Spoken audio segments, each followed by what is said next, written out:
Fala memes! Sejam bem-vindos a mais um vídeo do canal Meme Xadrez. Hoje eu falo com vocês sobre Robert James Fischer, muito apenas Bob Fischer, como ele gostava de ser chamado. Considerado por muitos o maior jogador de xadrez de todos os tempos, Bob Fischer nos deixou um legado incrível de belíssimas partidas, onde ele ia aos poucos conquistando pequenas vitórias, fazendo lances até então despretensiosos, que passavam muitas vezes despercebidos aos seus adversários. E quando eles vinham perceber, já era tarde demais, meus amigos.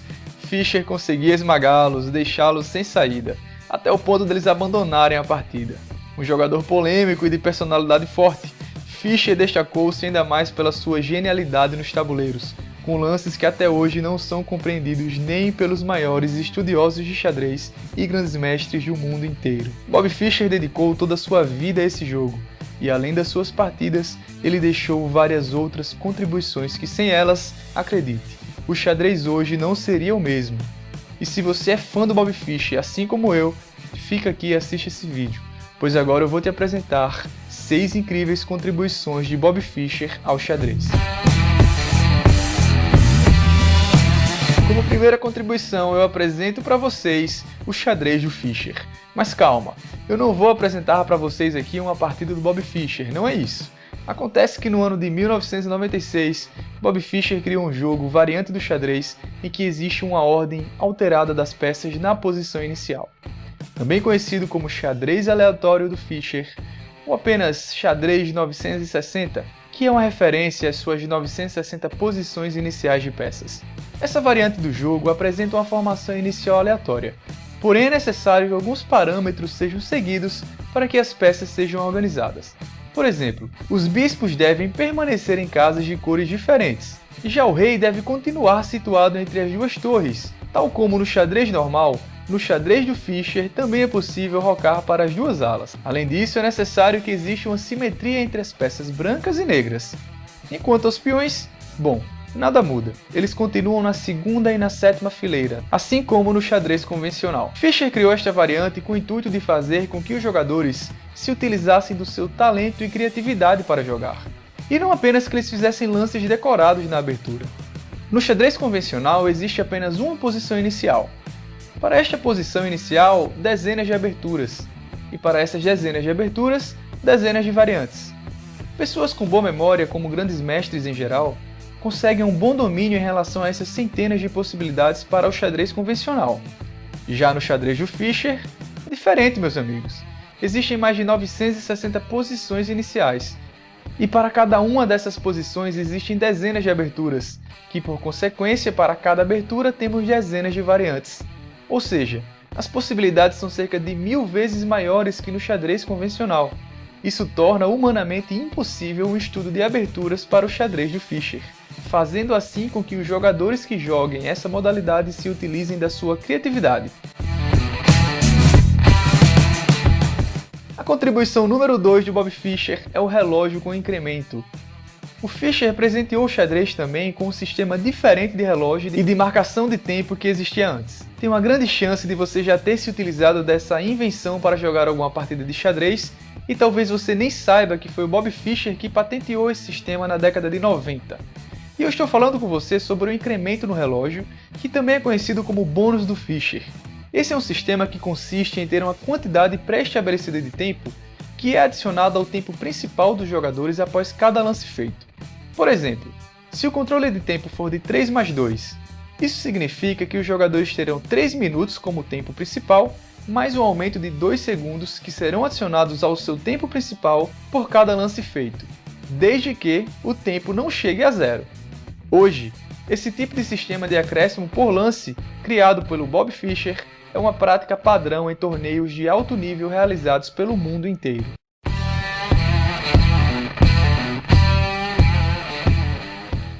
Como terceira contribuição do Bob Fischer, temos o fato dele ter conseguido popularizar o xadrez no Ocidente e no mundo de uma forma muito intensa.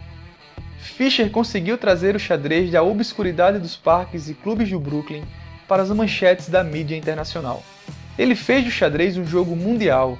Antes dele, o xadrez era principalmente um jogo europeu. A maioria dos melhores jogadores eram da União Soviética e muitos outros eram do leste europeu. Além disso, o xadrez era considerado um jogo brega, jogado por pessoas mais velhas. Mas Fischer mudou tudo isso, pois ele apresentava boa aparência, um porte atlético e sempre se vestia bem. Além disso, Bob Fischer também era um cara carismático, e isso fez com que muitos jovens passassem a se interessar pelo xadrez. Ao jogar o match contra o Spassky valendo o título mundial, o mundo inteiro parou para assistir as partidas. Sem falar que o match com o Spassky foi notícia de primeira página por vários meses. Os Estados Unidos inteiro estava torcendo a favor do Fischer. Pessoas iam para as ruas com placas e com rostos pintados para apoiar o seu ídolo. Muitas até se reuniam para assistir aos jogos juntas, em bares ou então em suas casas. As partidas batiam recordes de audiência. Nunca na história um evento de xadrez havia sido tão assistido. O efeito Fischer ficou conhecido como Fischer Boom, ou então Fischer Mania, tanto nos Estados Unidos quanto no mundo inteiro. O sucesso de Fischer impulsionou o povo americano para o xadrez, e rapidamente todos sabiam sobre ele. Todos conheciam a história do americano que venceu sozinho toda a União Soviética e tornou-se campeão mundial de xadrez.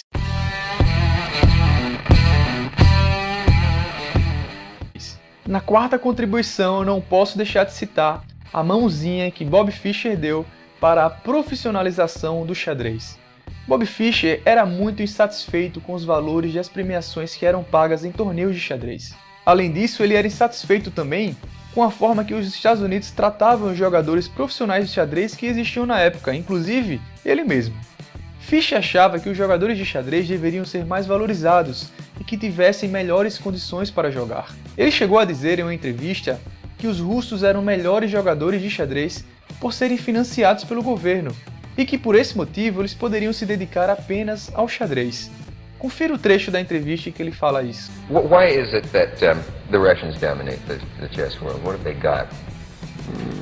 Well, it's subsidized by the government, and all their players are professionals, so they keep at it. We have a lot of talented players in this country, but for one reason or another, they just kind of fade out. They lose interest because there's not that much incentive. Como resposta a isso, Bob Fischer passou então a exigir prêmios mais altos. Caso contrário, ele se negava a participar dos torneios. O maior exemplo disso foi o prêmio em dinheiro do Torneio do Mundial de 1972, onde Fischer enfrentou o Spassky. Para você ter uma ideia, o valor da premiação foi mais de 20 vezes maior do que o da edição anterior do campeonato. Dessa forma, Fischer conseguiu contribuir para a profissionalização do xadrez, conseguiu melhores prêmios em torneios e também fez com que os jogadores tivessem melhores condições de jogo, sendo assim mais valorizados. A quinta contribuição do Bob Fischer para o xadrez diz respeito à nova perspectiva que o Fischer trouxe para as peças negras. Eu acho que você já ouviu algumas vezes o mantra vencer de brancas e empatar de negras. Mas Fischer mudou isso também. Ele trouxe uma nova ênfase às possibilidades de vitória com as negras. Em meados do século XX, as técnicas defensivas haviam melhorado muito em relação ao século XIX. É tanto que esse mantra havia se firmado ainda mais, pois se os jogadores tinham mais recursos para defender de negras, eles tendiam a ter partidas mais empatadas. Mas Bob Fischer odiava empate, meus amigos. Então ele começou a estudar maneiras de se jogar de negras de tal forma que ele conseguisse vencer, e não apenas empatar.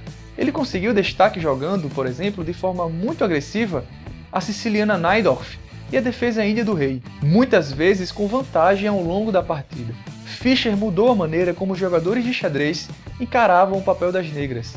Enquanto antes do Bob Fischer era algo como consigam equilíbrio de negras, depois dele passou a ser consigam equilíbrio e tente vencer de negras. Isso também explica a alta capacidade que Fischer tinha de ter vitórias consecutivas, coisa que nenhum outro jogador da época conseguiu igualar. Por exemplo, no torneio de candidatos de 1971, Fischer venceu Taimanov por 6-0. E o seu segundo adversário, o Larsen, ele também venceu por 6-0. Sem mencionar a épica série de vitórias de 20 jogos consecutivos no início dos anos 70 que o Bob Fischer teve. Além disso, ainda criança, com apenas 13 anos de idade, Bob Fischer jogou o jogo do século, The Game of the Century, contra Donald Byrd. Nesse jogo, Fischer estava de negras, e além de vencer, ele fez um belíssimo sacrifício de dama, em troca de um ataque incontrolável contra o rei das brancas.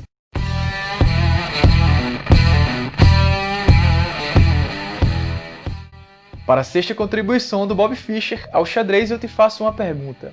Qual o seu estilo de jogo? Você tem um estilo de jogo agressivo ou posicional? E bom, você sabe qual era o estilo de jogo do Bob Fischer? Eu vou te falar. Nenhum, nem outro. Fischer desenvolveu o que chamamos de estilo universal de se jogar xadrez, que é resultado da avaliação da posição e a busca pelo melhor estilo que se adequa àquele momento do jogo. Por exemplo, se a posição pedisse um ataque total, Fischer poderia realizar um. Por outro lado, se exigisse jogadas mais sólidas ou até mesmo a busca por um empate, Fischer também conseguia fazer isso. Esse é o mesmo estilo que o atual campeão mundial de xadrez, Magnus Carlsen, vem demonstrando durante suas partidas. E aí, memes, gostaram do vídeo e das contribuições que o Fischer fez para o xadrez? Após o término desse vídeo, eu só tenho uma coisa para falar. Muito obrigado, Bob Fischer. Sem as suas contribuições, sem dúvida, o xadrez hoje não seria o mesmo. E se você gostou desse vídeo, não esquece de se inscrever no canal, deixa o seu like e compartilhe esse vídeo com algum amigo seu que, além de gostar de xadrez, também é fã do Bob Fischer. Deixe seu comentário aqui embaixo, compartilhe comigo a sua opinião. Eu quero saber, você conhecia essas contribuições de Bob Fischer? Conhece mais algumas que eu não citei no vídeo?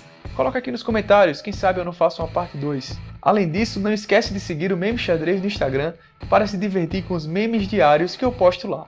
Meu muito obrigado por ter assistido o vídeo até aqui e até mais, pessoal. Até o próximo vídeo. Valeu!